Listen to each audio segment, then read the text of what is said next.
রাসূল আকরাম সাল্লাল্লাহু তাআলা আলাইহি সাল্লাম হাদিসে মুবারাকার মধ্যে ইরশাদ করেন যে সুবে সাদিক থেকে নিয়ে রোজার সংজ্ঞা মুফাসসিরিন কেরাম ফকিহগণ ওনারা বলেছেন যে সুবে সাদিক থেকে নিয়ে সূর্যাস্ত পর্যন্ত পানাহার থেকে বিরত থেকে সমস্ত প্রকারের কুপ্রবৃত্তি থেকে বিরত থেকে এবং স্ত্রীর নির্জন বাস থেকে দূরে থাকার নাম হচ্ছে রোজা। দূরে থাকার নাম হচ্ছে কি? রোজা।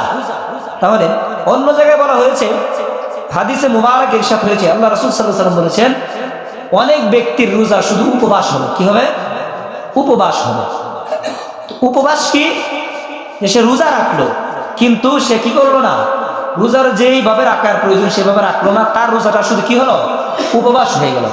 যেমন রোজার অর্থ হচ্ছে হাদিসে মুবারকের অন্য অংশে বর্ণিত হয়েছে যে যদি কোনো ব্যক্তি রোজা পালন করে ওই রোজাটা যেন তার এমন হয় তার রোজার সাথে সাথে তার মুখের রোজা হয়ে গেল, তার হাত পায়ের রোজা হয়ে গেল, চোখের রোজা হয়ে গেল, তার অঙ্গ প্রত্যঙ্গের রোজা হয়ে গেল, ওইটা হচ্ছে প্রকৃতপক্ষে রোজা। বলেন সুবহানাল্লাহ।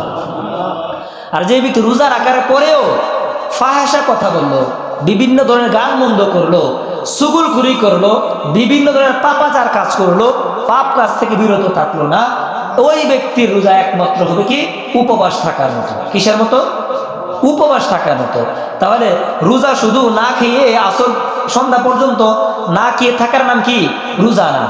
রোজা হচ্ছে সমস্ত প্রকারের শরীয়ত গঠিত কাজ থেকে, কুপ্রবৃত্তি থেকে নিজেকে বাঁচিয়ে রেখে তারপরে কি করা?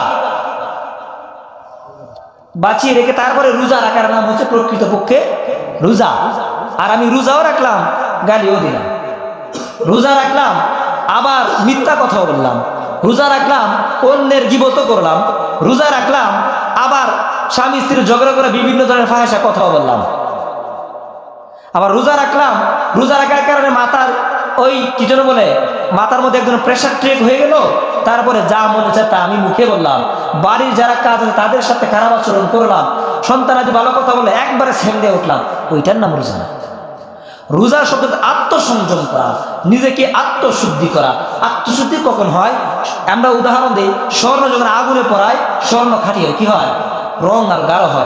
তাহলে মানুষ রোজা রাখার মাধ্যমে এই যে বলেছেন পুড়িয়ে সারকার করে দেয়, রমদন শব্দ আল-ইহতিরাক ওয়াল হারকাতু অর্থ হচ্ছে কি করা? পুড়িয়ে সারকার করে দেওয়া। এই পুড়িয়ে সারকার যখন আপনার কুপ্রবৃত্তিকে, আপনার নফসানিয়াতটাকে পুরো সারকার করে দিবেন, তখন আপনার রুহানিয়াতটা, নফসে মুতমাইন্নাটা সবল হয়ে যাবে, তখন আপনি হবেন মুত্তাকি। বলেন সুবহানাল্লাহ।